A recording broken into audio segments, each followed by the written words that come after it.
국민 여러분 안녕하셨습니까? 인도태평양 전략연구원의 최수용입니다. 오늘도 저희 공작관TV 그레이트 게임을 애청해 주셔서 감사를 드립니다. 지금 저희가 운영하고 있는 공작관TV 그레이트 게임은요, 현재 광고료가 전혀 붙지가 않습니다. 왜 그런가 봤더니 지금 저희 방송에서 너무나도 객관적인 증거를 들이대면서 방송을 하다 보니까 지금 제 방송에 송출되는 것을 두려워하는 세력들에 의해서 이 방송에 대한 갖가지 음해와 신고가 들어가는 것으로 보여집니다. 때문에 구글 코리아에서 역시 저희 방송에 대한 광고 차단을 하고 있고, 지금 윤석열 정부가 출범한 지 1년 반이 지났는데 지금 아직도 방송가, 특히 유튜버 세계는 이런 일들이 벌어지고 있습니다. 이동관 방통위 위원장이 새롭게 취임을 했음에도 불구하고 해야 될 일이 산적해 있겠지만 현재도 이와 같은 뒤집어진 운동장은 여전히 바로 펴지지 않고 아직도 현재 뒤집힌 채로 있다고 하는 점을 말씀을 드립니다. 그러나 국민 여러분 걱정하지 마십시오. 광고료가 붙지 않는다고 해서 제가 현재 하고 있는 공작관TV 그레이트 게임을 중단할 생각은 없습니다. 왜 그러냐? 저는 한 편 한 편을 제가 우리 자녀들에게 나중에 할아버지의 모습을 보고 싶어 할 미래의 손주들에게 지금 유언장을 남기는 심정으로 제가 지금 이 방송을 찍고 있습니다.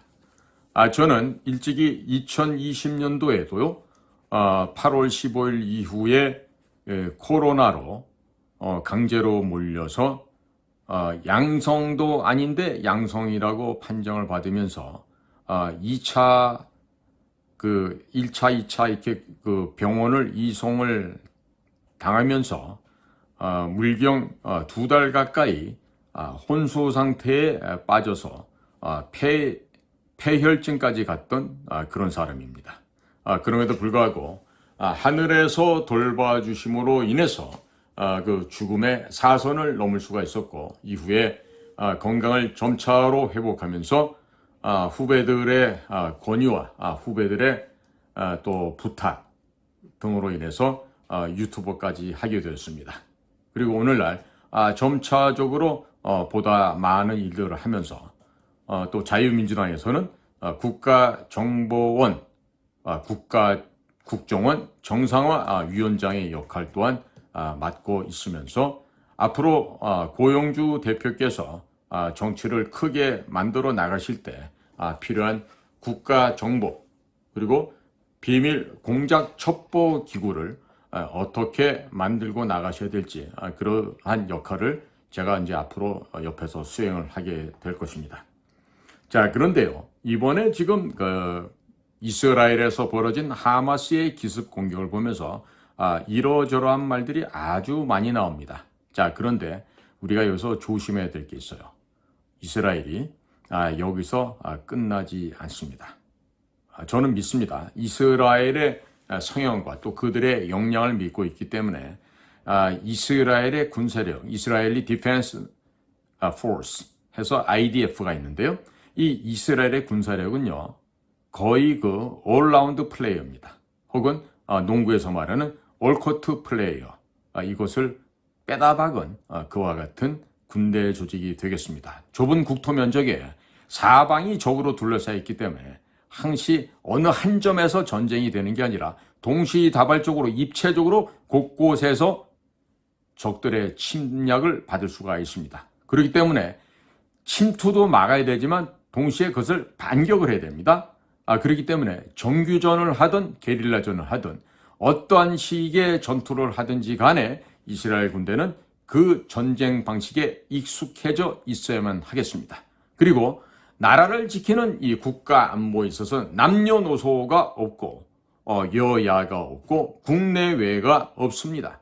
자, 이렇듯이 이스라엘의 국민들은 왜 이렇게 정신력이 남들과 다른 측면을 갖고 있을 수가 있습니까?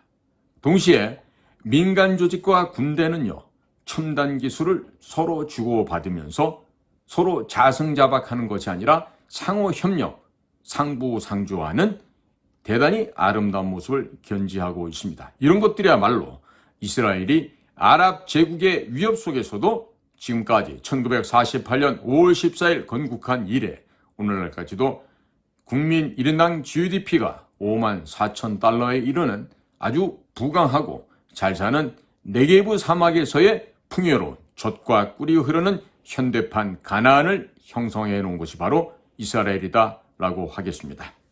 자, 지난 10월 7일 하마스의 기습 공격으로 인해서 이스라엘과 하마스 간의 전쟁이 현재 확산되고 있습니다.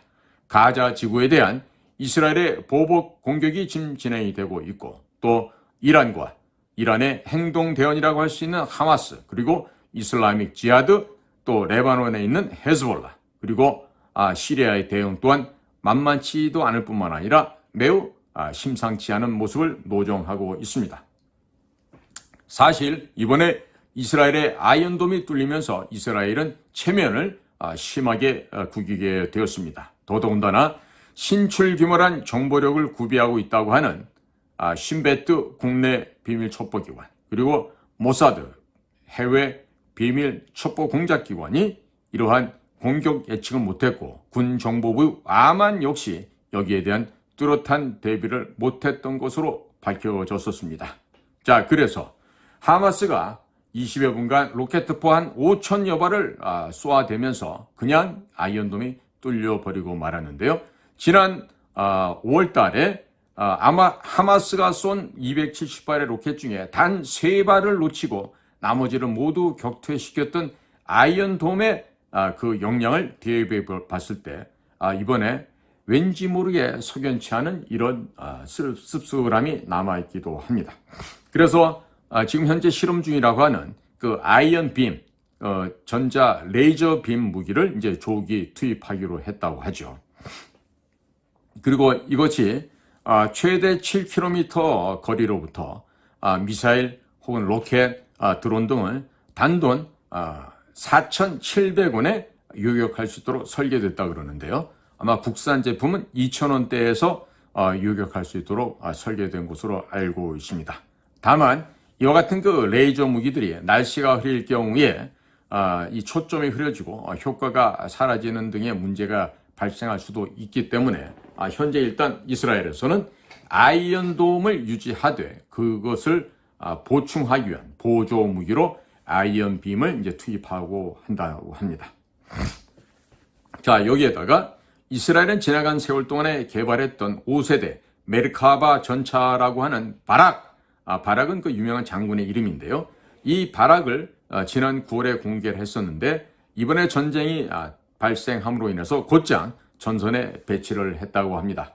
이 메르카바 전차는 1980년대부터 활약했던 이스라엘 탱크의 대명사가 되는데 직접 모델인 메르카바 MK4도 대단히 두려운 존재였는데 이번에 신형 전차 바락은 훨씬 이보다도 더 뛰어나다고 합니다. 인공지능 기술을 활용해서 첨단 센서가 360도 회전하며 스캐닝하고 재빨리 목표물을 찾아냄과 동시에 지휘관은 온갖 데이터가 고글에 표시되고 있는 전투 헬멧을 착용하고 이 헬멧 화면에 표현되는 갖가지 정보를 통해서 완벽한 작전을 수행한다고 합니다. 아울러 이 바락 전차에서는 미사일 공격을 방어하는 시스템인 윈드 브레이커도 장착이 되어 있고 이것은 지금 이스라엘의 401여단 52기갑대들을 시작으로 해서 속속 실전에 배치가 되고 있다고 합니다. 이 모든 것은요, 이스라엘의 3대 방위산업업체라고 하는 라파엘, IAI, 이스라엘 항공우주산업, 그리고 엘빗 시스템, 이 3개사가 힘을 모은 작품이기도 합니다.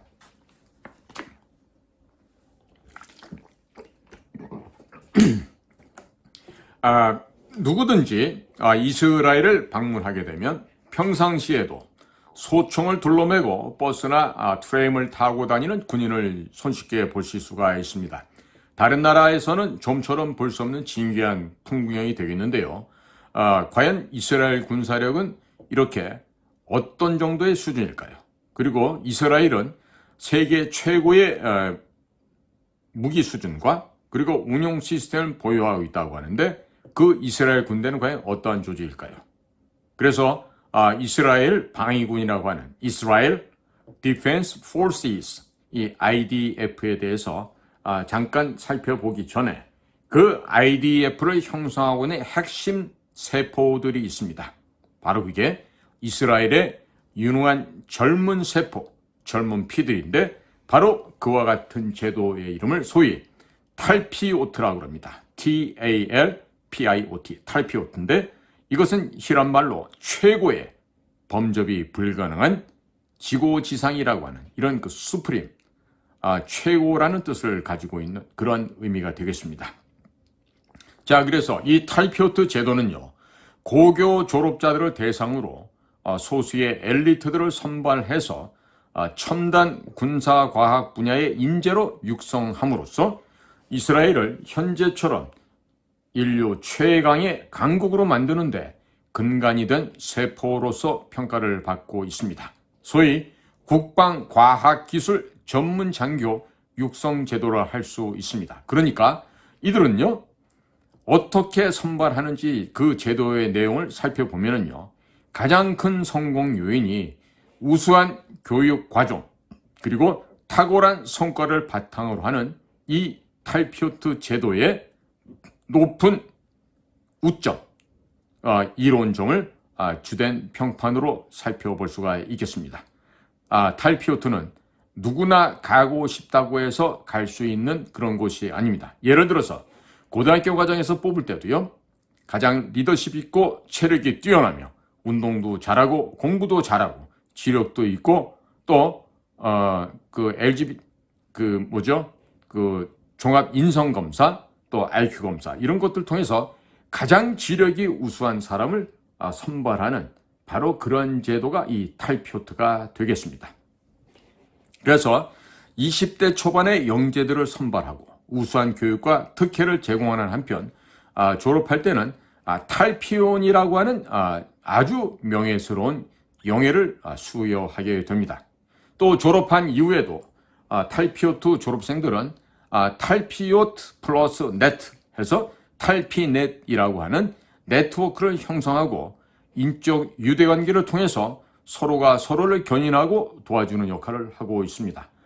이것으로 인해서 졸업생들 사이사이에서는 협력과 네트워크를 통한 연구 개발에 있어서 시너지가 창출되고 나아가 창업에 이르는 등 선순환 구조를 형성할 수가 있다 하겠습니다. 궁극적으로 군대의 현대화는 물론이려니와 국방과학기술 분야의 인재 육성 그리고 벤처기업 활성화라는 세 마리의 토끼를 잡는 성공을 거두게 된다고 합니다.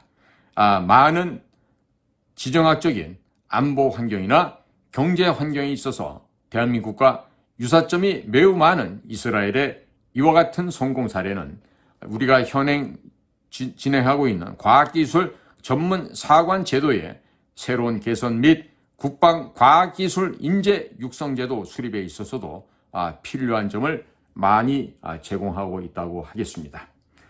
저는 특히 이 탈피오트와 같은 이 조직을 통해서 이스라엘의 가장 막강한 군대 이스라엘 디펜스 포시스라고 하는 IDF를 구성하는 한편 이스라엘의 최강의 첩보 공작기구 모사드 그리고 최강의 비밀 방첩 보안기구 신베트 그리고 군대 내에서도 아만이라고 하는 그 군 정보기관에 들어가는 대부분의 요원들이 바로 이 탈피옷 출신이라고 하는 점을 강조를 하고 싶습니다. 자, 이 탈피옷은요, 그야말로 문무를 겸비한 학생들을 선발하는 곳으로서 여학생들도 물론 포함이 되어 있습니다. 제가 후반부에 말씀을 드리겠지만 여성들도 이 탈피오트 출신들은 군대도 가장 힘들고 혹독한 훈련을 받는 특수부대에 배치가 됩니다. 남자들은 말할 것도 없죠. 그래서 이스라엘에서는요, 남자로 여자로 태어난 모든 사람들에게 국방의 의무가 있는데 그 중에서도 특히나 신체가 뛰어나고 지력이 뛰어나며 또 과학기술 및 각종 지적 능력이 탁월한 사람들은 이렇게 20대 초반에 탈피오트에 선발이 되어서 이스라엘의 국가적인 동량으로서 성장 발전한다고 하는 점, 바로 이를 통해서 전 세계에서 가장 강력한 군사력과 그리고 가장 선진화된 과학기술 문화를 성취해 나갈 수 있다는 점, 바로 이 두 가지 점을 매우 강조를 드리고 싶습니다. 영국의 국제전략문제연구소 IISS가 펴낸 밀리터리 밸런스 2023에 소개된 이스라엘의 군사력은요, 우선 핵무기를 보유한 것으로 믿어진다. 이렇게 얘기합니다. 핵무기를 보유한 것으로 믿어진다. 보유하고 있다가 아니라 핵무기를 보유한 것으로 믿어진다. 자, 영국과 같은 해가 지지 않는 대영 제국을 이루었던 영국에서조차도 이스라엘에 대한 평가를 이렇게 말하고 있는 것을 우리가 유념해 보아야 되겠습니다. 저는 바로 오늘의 말씀드릴 가장 중요한 주제, 뭐다? 핵무기 보유함을 주장을 하면서 이스라엘과 함께 핵무기 개발할 것을 제안을 합니다. 현재 국가정보원 출신이 그곳 이스라엘의 주 이스라엘 한국 대사로 파견 나가 있고, 또 이스라엘에도 역시 우리 국가정보원의 파견 요원이 나가 있을 것으로 생각이 되기 때문에 당연히 이번 같은 일이 벌어졌을 때는요, 대한민국의 핵을 보유할 수 있게끔 그 작전을 펼침과 동시에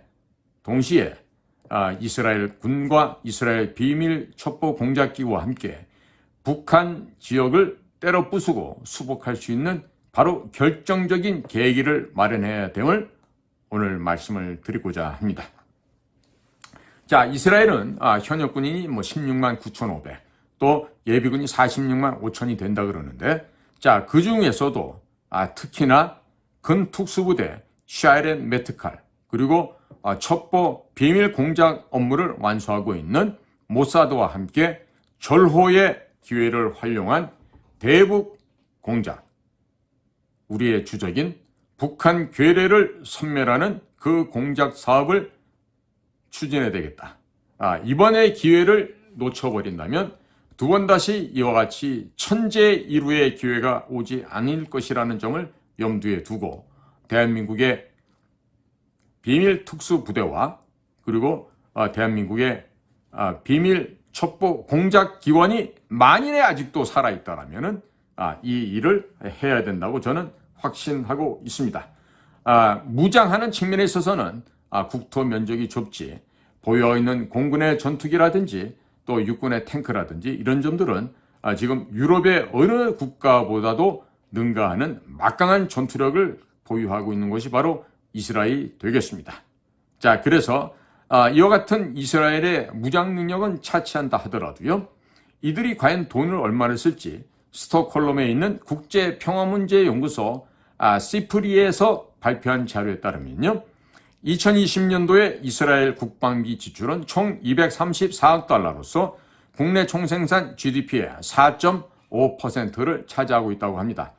퍼센트로 따져보면 세계 10위에 불과하지만 2018년에서 22년 5년간 국민 1인당 국방비 지출을 따져보면 이스라엘은 2,535달러로서 중동의 부호국가 카타르 3,379달러에 이어서 세계 2위를 기록하고 있습니다. 자, 그러면 이와 같은 이스라엘 군사력, 이스라엘의 정보기관, 그리고 이런 곳들이 갖고 있는 특성을 한번 살펴보도록 하겠습니다. 첫째, 조국을 지키는 데 있어서는 성별, 연령, 여야, 국내외 구분이 없습니다. 이스라엘 인구가 대략 지금 1,000만 명을 지금 넘어서게 되는데요. 그 가운데 유태인은 대략 한 720만 정도 됩니다. 그리고 병역 의무는 오직 유태인들에게만 있고 아랍인들은 자원할 경우에만 입대가 가능하다고 하는데, 무엇보다도 이 나라 대한민국과 큰 차이점은 사회 지도층이 되기 위해서는 군대 내에서의 군 간부 경력이 필수로 여겨지는 분위기인 것이죠. 자, 과거 67년도 6.1 전쟁이 벌어졌을 때 유럽이나 미국에 유학하고 있던 이스라엘과 아랍 유학생들 사이에 벌어졌던 그 진풍경을 누구나 다 기억하고 계실 겁니다. 아랍 유학생들은 자신의 국가에서 징집할까봐 다른 곳으로 도망친 반면에 이스라엘의 유학생들은 앞다투어서 조국 이스라엘로 되돌아가는 그 모습을 보여주었습니다. 자, 이것이 바로 승자와 패자의 극명한 차이점이라 하겠습니다.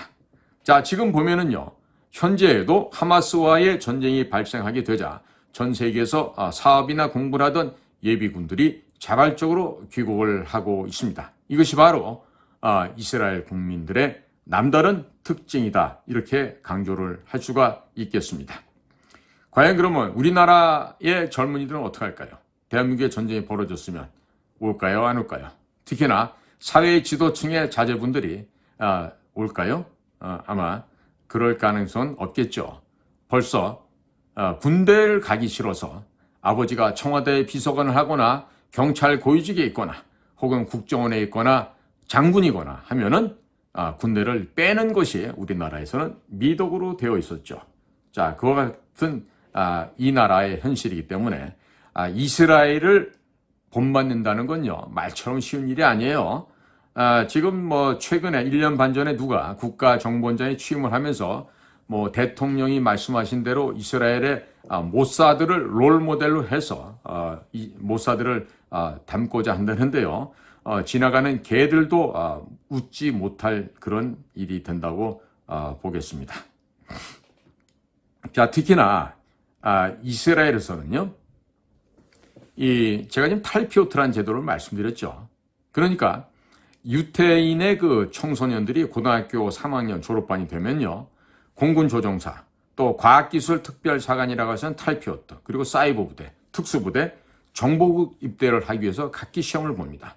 그리고 거기에서 불합격한 사람들은 다시 전투병으로 지원을 하거나 아니면 참모병으로 입대를 하게 됩니다. 그래서 어떠한 부대로 어느 조직에 입대하느냐에 따라서 인생의 진로가 달라지게 됩니다. 만약에 나는 사회의 지도층이 되고 싶다.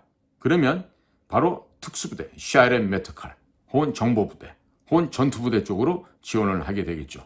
실제로 현재 베냐민 네타냐후 역시 이스라엘의 특수부대 샤이렌 메트칼 출신인 것으로 알고 있고요. 그 다음에 이스라엘 모사드, 전설의 세계 최강의 비밀 첩보 공작기구도 역시 샤이렌 메트칼이라든지 전투부대에서 야전에서 뼈와 근육이 강화된 그와 같은 경험이 있는 자들이 모사드의 간부로 차출이 되는 것입니다. 자, 그게 바로 우리나라처럼 서울시 수도국장 하다가도 국가정보원장을 한다거나 그 다음에 육군에서 똥별 달고 나온 사람들이 이런 사람들이 또 정치한답시고 하다가 국가정보원장을 한다거나 이런 것들과는 차이가 너무 많죠. 하기야 우리 국가정보원 같은 경우는 간신 4시에 십상시에 전형이라고 할 수 있는 자도 코맹맹이 소리 잘하고 커피 잘 타고 하면서 마침내 평직원으로 입사한 최초의 국가정보원장이 나오긴 했지만 무슨 선글라스맨을 등장시키질 않나 온갖 추문을 뿌려대면서 결국 본인 스스로도 사회적으로도 추락해버리는 그런 개망신을 당하게 됩니다. 자, 그리고 이스라엘의 군사의 또 다른 측면은요, 여성들입니다. 바로 여군이죠. 이 이스라엘 여군들은 1948년 건국 이전부터 하가나라고 하는 민병대 소속으로 독립투쟁에 참가했던 전설의 여전사들이 많습니다. 이스라엘의 골다 메이어라고 하는 그 여성 수상이 있었는데 그 여성 수상이 있었을 때 결정했던 사안들을 보면 만만한 일이 하나도 없었다는 것을 우리가 기억해 볼 수 있습니다. 그리고 여군 중에서 5% 정도는 보병, 포병, 기갑 등 전투병과에 배치가 되는데요. 특히 2004년도에 창설된 남녀 혼성 전투부대인 카라칼이라는 부대가 있어요. 바로 아프리카 살쾡이라는 뜻을 갖고 있는 이 대대는 2012년 테러리스트 3명을 사살하면서 주목을 받기 시작하였고 이들은 남녀 공이 2년 8개월 동안 복무를 하게 되는데 완전 실탄을 장전한 소총과 10여 킬로그램이 넘어가는 무게의 군장을 늘 메고 사막에서 매일마다 하루도 걸은 바 없이 4km로 뛰는 등 강도 높은 훈련을 통해서 본인들의 체력 단련을 하고 있다고 합니다. 지금 현재 카라칼 부대에서는 여성의 숫자가 절반을 넘어섰다 그러고요. 이들은 이스라엘 방산업체 IWI가 만드는 타보르 소총을 들고 이집트 국경지대를 방어하는 한편, 또한 이 방산업체 IWI가 만드는 제품 가운데 타보르 소총 외에도 네게브 경기관총, 우지 기관단총 등이 있는데 최근 이들은 자국에서 만든 이 아라드 소총도 또한 활용을 하고 있다 그럽니다. 우지 기관단총은 지난 1980년도인가요? 레이건 대통령 피격 당시에 레이건 대통령의 경호관들이 순식간에 대통령을 엄회하면서 끄집어내서 사격을 하려고 했던 바로 그 기관단총이 되겠는데, 저도 한번 써봤더니 굉장히 성능이 탁월합니다. 그리고 탄창에 한 40발가량 이렇게 권총 탄환도 사용할 수가 있고요.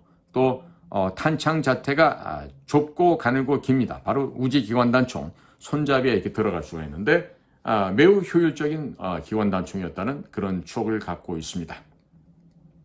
최근에는 이스라엘에서 영주권을 갖고 있는 부모 밑에서 어떤 남매가 이스라엘군에 복무를 하면서 대단히 우수한 성과를 거양하고 대통령상도 수여했다는 아주 바람직한 소식이 전해오기도 했습니다. 그리고 이스라엘의 젊은이들에게 애국심을 고취하는 건국 이후부터 한 번도 중단된 적이 없고 진행되고 있는 국가 정체성 교육 프로그램이 있습니다. 그게 바로 쉘라흐입니다. 이 국가 정체성 확립 교육 프로그램 쉘라흐는 얼마 전에 금년도 2월 초에 박민식 국가보훈장관도 예루살렘에 가서 참관을 했다고 하는데요. 이 쉘라흐라고 하는 이 교육 프로그램은 중고등학교 시절에 의무적으로 일주일씩 강의를 듣고 2박 3일간 현장 체험을 함과 동시에 2000년 전 로마 군대에 맞서서 끝까지 항거하다가 저는 자결하였던 마사다 요새를 반드시 방문을 한다고 합니다. 그리고 대학에 진학할 때는 이 쉘라흐, 이 국가 정체성 교육을 필수 과목으로 입시에 반영을 하고 있습니다. 자, 이스라엘 군대가 강할 수밖에 없는 이런 이유를 아시겠죠? 자, 두 번째로는요.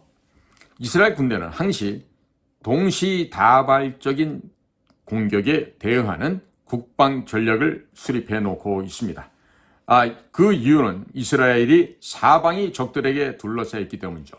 남쪽엔 이집트, 동쪽으로는 요르단, 북쪽에는 레바논, 북동쪽에 시리아, 이라크, 이란 등 어디 하나 만만한 구석이 한 군데도 없습니다. 게다가 요르단강 서쪽의 웨스트뱅크, 서한 지구와 가자 지구는 늘 골치 아픈 골칫덩어리가 되겠죠. 자, 그래서 여러 가지 전선에서 동시에 싸우는 것을 늘 운명으로 알고 있으며 제1차에서 4차까지 중동 전쟁이 모두가 다 동시다발 다국적에 대한 대항 전투였습니다. 그리고 이번에도 마찬가지입니다. 만일 한반도에 서쪽에 중국, 북쪽에 북한 괴뢰, 동쪽에 일본과 동시에 전쟁을 치른다고 생각해 보십시오. 가능하겠습니까?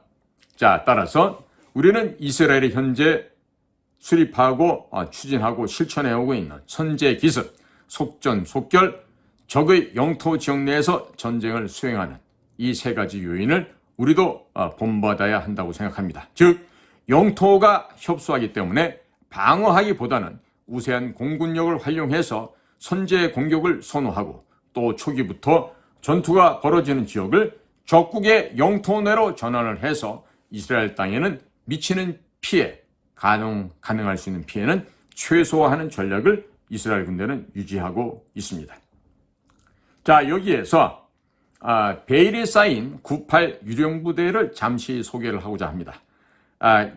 최근 이스라엘군은 적대 세력의 위협이 지상, 지하, 해상, 공중, 사이버 등으로 다방면으로 확장이 되고 인지전이라고 하는 커그니티브 워페어까지도 확장이 되고 있습니다.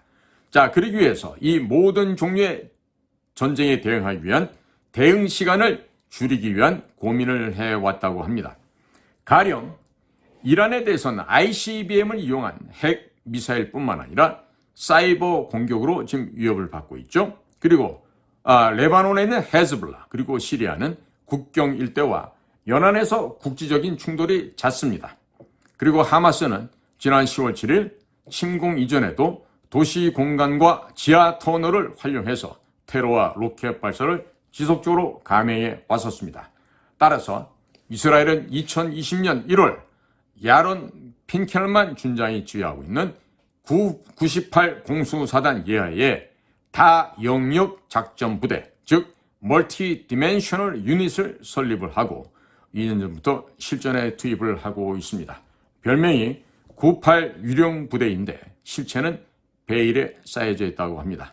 중령이 지휘하는 대대급 규모이고 최정예 요원으로 구성됐다는 정도만 알려져 있다고 하는데 미국 CIA가 보유하고 있는 SAD, Special Activity Division 혹은 SAC, Special Activities Center와 유사한 조직이라고도 볼 수가 있겠습니다. 물론 CIA 안에서는 SOG라고 하는 Special Operation 그룹도 별도로 운영이 되고 있습니다. 해서 이스라엘 군은 여러 번의 실전을 통해서 98 유령부대가 대대급이지만 실제로는 4단급 이상의 전투력을 발휘했다라고 평가를 한다고 합니다. 그래서 최고 엘리트 부대인 탈피오트, 바로 이 난공불락의 최고라는 의미를 가진 이 탈피오트가 이스라엘 군사력에 결정적인 기여를 하고 있음을 우리는 잊지 말고 본받아야 하겠습니다. 창의성이 뛰어난 엘리트들을 뽑아서 연구개발에 활용하고 이런 일들을 1979년부터 시작했으니 매년 1만 명 이상의 후보자가 지원을 함에도 세 차례에 걸친 엄격한 전형을 통해서 50명 정도만을 뽑습니다. 최종 선발이 되면 히브리 대학과 같은 최고의 국립대학이 되겠죠. 3년간 위탁교육 학사과정을 밟으면서 수학, 물리학, 컴퓨터공학 등을 전공하면서 일반 학사과정보다도 40%나 많은 과목을 이수를 합니다. 공부만 하는 것이 아니라 여름 12주간 3개월간은 기본 군사훈련을 받고 정보국, 해군, 공군의 특수훈련 과정도 이수를 합니다. 따라서 3년 뒤 수료할 때는 학사 학위 취득과 동시에 중위로 임관이 되는데 보통 전원이 다 할 수 있는 것은 아니고 그 중에서도 70에서 80%만이 수료에 성공을 할 수 있습니다. 자, 이와 같은 뛰어난 영재들이 국가 주요 기관에 배속이 되어서 6년간 의무적인 복무를 하게 되는데 주로 첨단무기 연구 개발에 참여를 하게 됩니다. 따라서 이스라엘의 IT 업체 천재들 가운데서는 탈피오트 출신이 많습니다. 자, 그게 세 번째로 이스라엘 국방의 특성은 군사와 경제를 묶어 늘 방위산업과 연계된 첨단 기술을 개발을 한다는 점입니다. 이스라엘 방위산업은 1920년대 유대인 집단촌에 대한 아랍인들의 공격에 맞서 무기와 탄약을 생산하면서 시작이 되었는데 1933년에는 최초의 방위산업기관인 TAAS가 설립되었습니다. 이스라엘은 건국 초기에는 프랑스산 무기 수입에 의존을 했지만 1967년 프랑스의 무기 금수 조치 이후에는 독자적인 무기 체계를 개발해 왔습니다. 이스라엘은 군사와 경제를 동시에 고려하며 무기 개발과 첨단 기술을 연결시켜 왔고 무기 시스템에서 응용한 기술로 창업을 해서 세계적인 스타트업 기업이 되기도 하고 IT 바이오 벤처에서 만든 신기술이 또 신무기에도 적용이 되기도 합니다. 이스라엘은 국가 규모, 즉 인구와 GDP 등을 대비했을 때 연구개발, R&D의 인력 비율이 세계 1위입니다. 근로자 1만 명당 과학기술자가 140명, 미국이 85명, 일본이 83명인데 비해서 월등히 많습니다. 그리고 테크니언 공대, 히브리 국립대, 와이즈만 연구소 등 세계적 연구기관들이 첨단무기와 실용 분야를 오가면서 하이테크를 상호간에 개발하고 있습니다. 이스라엘의 국방공 IDF와 방산업체 사이에도 긴밀한 협력이 이루어지고 있고 가령 군 담당자가 방위산업업체에 상주하면서 개발 일정을 확인 조정을 하면서 요구 수준의 70% 도달하게 되면 일단 제품을 사용하면서 문제점을 보완, 발전시켜 나간다고 합니다. 자, 국민 여러분. 이처럼 이스라엘은 방위 산업의 수출 규모가 약 125억 달러로 약 17조 원이 되는데 2년 연속 최고치를 경신하고 있고, 그리고 정부 간 수출 계약 역시 5년 만에 10배 가까이 급증을 했다고 합니다. 그리고 이것은 2020년 아랍에미레이트, 모로코, 바레인 등과 아브라함 협정을 체결하고, 그리고 러시아, 우크라이나의 전쟁 또한 컸다고 할 수 있겠습니다. 그리고 국가별로는 인도가 이스라엘 무기 시장의 최대 고객이 되는데, 이스라엘이 주로 수출하는 무기를 살펴보면 무인기 드론이 25%, 미사일 로켓 방공 시스템 19%, 레이더 전자전 13%, 관측 광학 10% 순이었습니다. 자, 이스라엘은 첨단 무기를 만들어서 자국 방어는 물론이거니와 세계 시장에서도 손님을 유치하고 있습니다. 이것처럼 최근 라파엘사가 개발 중이라고 밝힌 극초음속 미사일 방어 체계 스카이소닉, 이것은 IAI가 2015년부터 개발해서 바로 실전에 배치한다고 하는 다목적 공중 정찰 감시 체계 마스2가 대표적이다 하겠습니다. 자, 이스라엘은 이런 무기들을 통해서 이란을 압박하는 수단으로 삼고 우방 국가에 수출하며 짭짤한 수익도 거둘 전망이라고 합니다. 자, 네 번째로 이번에는 다소 모양새를 구기긴 했지만 이스라엘은 전쟁이 시작되기 전에 이미 절반을 이기기 위한 전쟁을 하기 위해서 무엇을 한다? 정보전을 가장 중시한다. 때문에 이스라엘의 국내 정보기관인 신베트, 또 해외 첩보 공작기관 모사드는 이스라엘의 가장 뛰어난 인재들만이 어플라이를 할 수가 있고, 그리고 어플라이 한다 해서 모두가 다 그 조직에 입사할 수 있는 것도 아닙니다.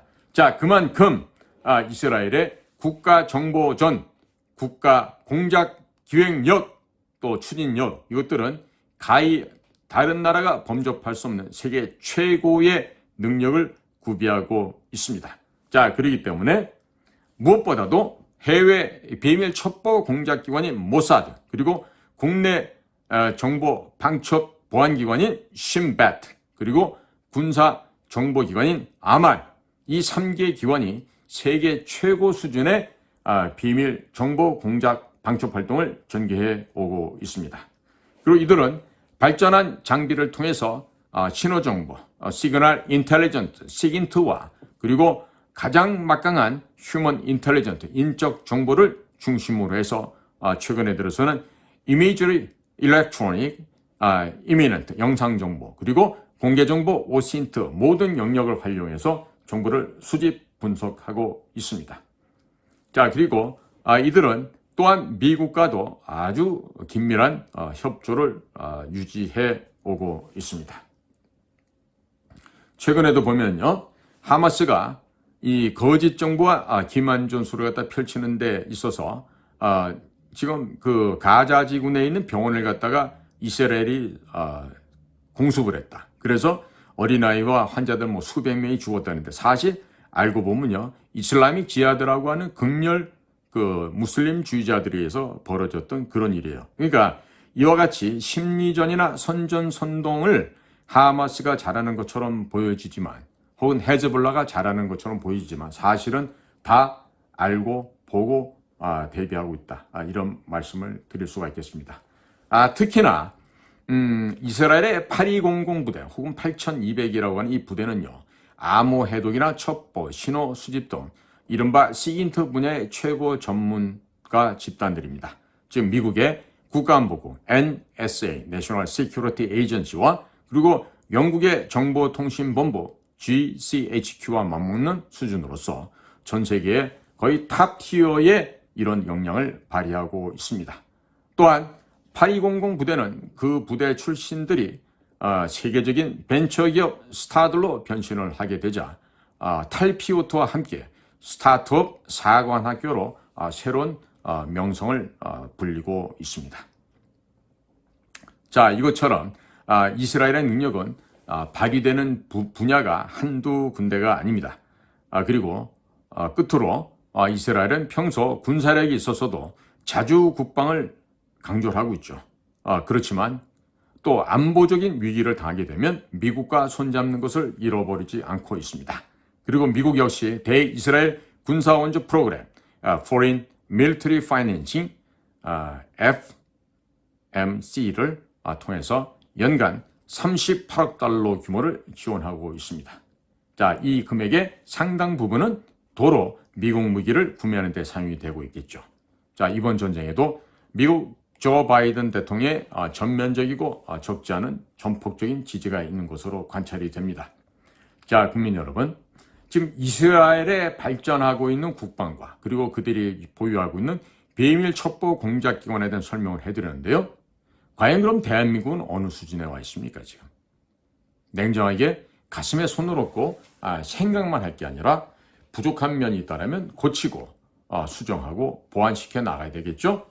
그런데 지금 현재의 우리나라의 국가정보원은 제대로 된 모사드, 신베트, 아만 같은 역할을 절대로 할 수가 없습니다. 따라서 그냥 단순하게 없애버리고 지금 현재에 있는 애들은 신입 직원부터 20년, 25년, 30년 있는 고참들까지 모조리 내보내고 그리고 새로 만들어야 됩니다. 그래야만 이스라엘의 모사드가 될 수 있고 이스라엘의 신베트가 될 수 있고 또 이스라엘의 아만이 될 수가 있습니다. 제가 말씀드리는 것처럼 이스라엘의 정보기관, 비밀 첩보 공작기관은 가고 싶다고 해서 누구나 갈 수 있는 것도 아니고 능력이 되지 않으면 도무지 갈 수 없는 것이 이스라엘의 비밀 첩보 공작기구 모사드요 또 신베트가 되겠습니다. 그러나 대한민국 국정은 어떻습니까? 문재인이 5년 동안에 인턴십 제도를 적용해서 깜냥도 능력도 안 된 애들 뽑아놓지 않았나. 또 아버지 찬스, 엄마 찬스, 삼촌, 고모, 이모 찬스를 이용해서 음소제로 들어오고 있는 정말 수준도 안 되는 애들. 물론 제가 입사하던 1992년도에도요. 아이들 옆에 이렇게 동기생으로 들어온 애들 보면은 도무지 저런 애가 어떻게 왔지? 라고 생각드는 애들이 있기도 했죠. 이게 전통입니다. 그러니까 물론 옛날처럼 신입 직원의 30%를 육사로 충원 안 하는 게 그나마 다행이기도 하겠지만은 지금 같은 인원 선발이나 이런 시스템 갖고는요 절대로 이스라엘의 모사드가 될 수가 없습니다. 때문에 바꿔야 됩니다. 그것도 확 바꿔야 되고 바꾸는 정도가 아니라 부시고 새로 지어야 된다는 이야기를 꼭 전해드리고 싶습니다. 오늘도 공작관 TV 그레이트 게임을 경청해 주셔서 감사를 드립니다. 저는 인도 태평양 전략연구원의 최수용이었습니다. 고맙습니다.